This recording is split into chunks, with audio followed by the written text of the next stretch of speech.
Welcome to Fourth Stream Podcast. Today's an interesting topic because, there are all of these different parts that make up a human being, and they have different places in who we are and in the plan of God. And kind of in their function.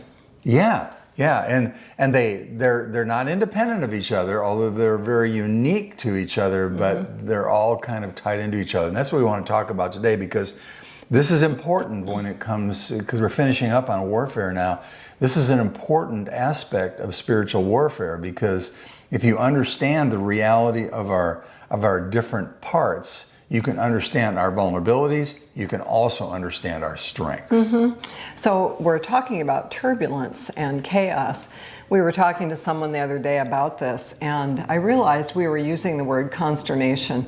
And I just think maybe it needs a little definition. Even though we're talking about turbulence, it doesn't mean that your whole life is in turmoil. What we're talking more about is you might be consternating over here about you might be consternating about something over here that creates upheaval in your life somewhere. So while we are talking about turbulence, we're not necessarily talking about your whole life being thrown up in the air. Yeah, just impacted by the interesting thing, and we'll be talking about this in the weeks to come. We live in an imperfect environment, which I know is a real shock to a lot of people, but there's personal turbulence that comes out of it. And it's like you say, some of it is gentler, some, you go through things in your life where the turbulence really, shakes you or rocks your boat or whatever. And your parts of who you are, which is talked about a little bit in the post that goes with the podcast, all of those parts of us respond differently related to that turbulence. And along with it, sometimes just being a part of your life, it doesn't always mean it's bad. When you get married, it creates something new and new things to think about. And while lots of those parts are enjoyable, there are some parts that are like, ooh. And so we're calling that turbulence, even though sometimes it's just consternation or a small part of our lives. Yeah, a lot of it is just stuff to be pressed against. That's kind of the nature of life. It's not like things just fall in front of us. We walk into them and we press into them. Our many parts are defined pretty clearly in the Word of God. We've got the obvious part, which is our bodies, and then there's the mind, and that's tied into the brain. But it's the processing of the mind, which you know a lot more about than I do, because we're a brain trainer. Some bodies and minds, and then our hearts. There's a part of us that, I don't know, it's not just our emotions, it's the part of the expression of, how we perceive things, how we feel about things. It's kind of a hard thing to describe and define, actually. Then there's the whole idea of the soul or the spirit, and there's an argument for looking at those even a little bit separate from each other. And then and I've been thinking a lot more about this the last few years, we have our conscience. And so somewhere in this mix of body, soul, mind, and heart, we have a conscience that is more than just the memory bank of the brain. There's more to it than that.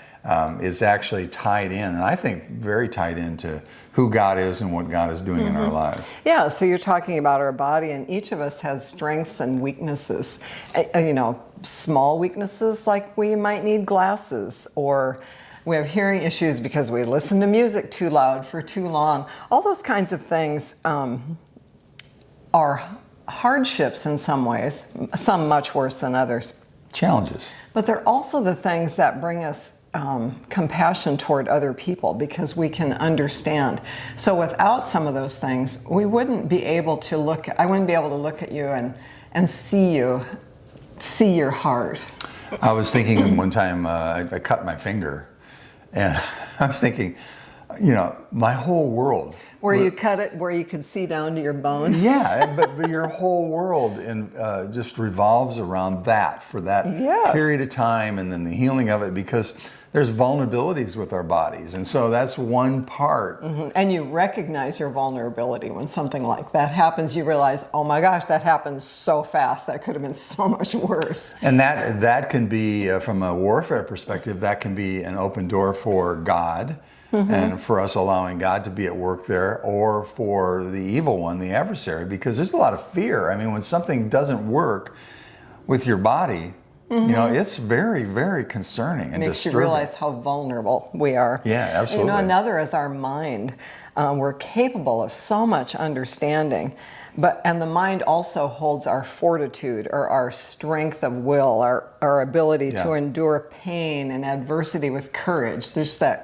That's where that resides, and without that, we wouldn't have the strength sometimes to go toward where we really want to go. Because wherever you want to go, there are usually things in the way that you have to have fortitude to get through. Yeah, while you're describing that, I'm thinking of the word intention and intentionality, because the thoughts and the intentions of the heart are carried out by the mind. We decide how we're going to respond to what's happening to our body, for instance, or what's happening in our lives to the various events that are Well, and the occurring. downside of it is we have a way of thinking, and we don't always see every side of the issue because we can't. We see it, our mind sees it the way we see We it. do seem to have some limitations. But the other side of that is it says that we have the mind of Christ. And my question, I guess, how wild is that? when we have the mind of Christ, does that mean me individually, or does it mean us as a group of people put together? Do we have the mind of Christ? I think there's nuances of both. I think the reality when Paul was discussing that and saying in Philippians, we have the mind of Christ, I think he was talking about how we're processing our turbulence. So it kind of fits together to me with the fix your mind on things above, where Christ is, or fix your eyes on things above, because we get so wrapped up in what's happening here that we forget about what's happening here. Yeah. Is that a good enough answer for you? Yes. Okay. Did I feel like I wasn't listening? No, just slug me. Another thing that makes us human that you mentioned are our emotions. And it seem like this is where the fight really takes place?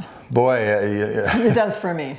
I find myself wanting to be really stubborn about something because I'm so impacted, good or bad, about something. Or it makes me angry beyond being reasonable. yeah. Emotions are so powerful that they can carry us places, and it can happen very quickly. So, and it's not that emotions are bad; it's just the No, because reality you have that they're happiness volatile. and joy and Yeah, and so I'm thinking that's a part of our hearts. Is our emotion is, it's just that part of us that's processing what's going on around us, and then we emote because we respond to what's going on around us. it also is what makes us reactive. And it seems like that's where the will comes in. So I'm reactive to something. How willing am I to bring that into subjection? And it's also where our resolve comes from. A couple of R's there, but that's there's a lot that comes out of our emotions that, yes, it's very difficult to harness our emotions, but that doesn't mean that our emotions are evil. They just need to be subjected right along with our minds. If we didn't have emotions, we would be puppets or robots. Right. It's what makes us human, it seems like. And individually human, because there are a list of obvious emotions that we all share, but we're each a special recipe of that. Yeah, well, speaking of the mind, I look at that and I think that's what makes people interesting to me. Right. How different we are. It just makes it interesting. It makes it fun.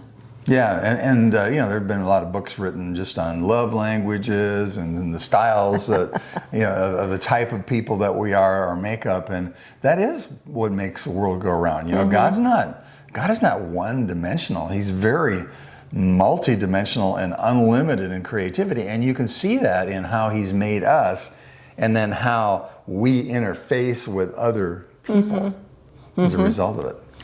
The soul and spirit is interesting to me. It seems like it's easy to put those together, but it seems like we were born with both, but the soul is there, but the spirit is dead until God quickens it. Yeah. And so, or makes it alive. And So I see those two things as separate, even though I think they're sort of undefinable. Well, the Bible talks about the spirit of a man, and basically that's what's breathed into us. That's the source of life. The source of life comes totally from God. I mean, in Him we live and we move and exist. So there's that breath that comes there, and then somehow that's tied together with, because the soul is more individual. It's like the ultimate individual identity. Not that my mind doesn't relate to that and my physical attributes, but my soul is created in the image of God and in the uniqueness of God, and it's what makes me me. And I think that's really beautiful. And the spirit will never die, and there's such hope in that. When you've been made alive, it's going to stay alive. So that leaves one more area. So we talked about bodies, minds, hearts, soul, spirit, emotions, throwing all that in there, because you could have like 8 or 9 or 10 categories, I suppose. But one of the last things we want to talk about today is the idea of conscience. And somewhere wrapped into these parts that we've just talked about is the conscience. And it's the part where our mind and our heart and our soul all kind of come together in a communicative way with ourselves, with other people, and with God, which is why a clear conscience is such a beautiful thing. Yeah, and I think that where your conscience comes is where you've determined that your values are. Yeah, it comes out of your worldview. So when you decide what your worldview is, that's how you end up living with your conscience. So it's important to have an accurate worldview. I think it's also, for me, my conscience, my not ultimate maybe, one of my goals is I want to live without regret. And that's hard to do if I'm not careful about paying attention to my conscience. Right, which is, I think, and we've talked about this a little bit in previous podcasts, but the idea of living in the spacious places of having a clear conscience. You know, it was the purpose of Moses' law. It's the purpose of the Word of God. You know, God is all about freedom. We see a different thing in this imperfect realm that we live in, of turbulence and imperfection, but God's goal is freedom. In fact, He's placed us into an environment where faith can lead us to freedom, and that freedom is best exemplified by living with a clear conscience, which is one of those woven threads that you can study in the Scriptures, because it's taught on really clearly. It's also exemplified in the characters, one way or the other, in the characters of the Bible. That's true. So what is underlying this harsh imperfection? Again, what causes consternation or anxiety, turbulence, all these words that we use that just mean some sort of upheaval in our heart, something that's not completely at peace. And this verse from Isaiah, to me, is really, really hopeful. And I just ran across it. I don't know how. But he says, I have refined you in the furnace of suffering, and I will rescue you for my sake. Wow. Yes, for my own sake. Talk about a powerful word picture. Why don't you read that again? I have refined you in the furnace of suffering. I will rescue you for my sake. Yes, for my own sake. That's what He did with Jesus. I mean, that encapsulates what God did by giving His only Son, and Jesus is the one who shows us the way of dealing with turbulence and dealing with it in faith. Yeah, that's pretty cool. Reality of our many parts, something to ponder both in warfare but also within the imperfect world that we live in, because we're kind of transitioning, or we are transitioning from our conversation about warfare. But now, what about the idea of applying that into how we live our lives with a clear conscience? So let us know, how have you dealt with consternation or turbulence, or how do you plan to? Talk to us, 4@fourthstream.com. Hey, thanks for tuning in today. You're awesome.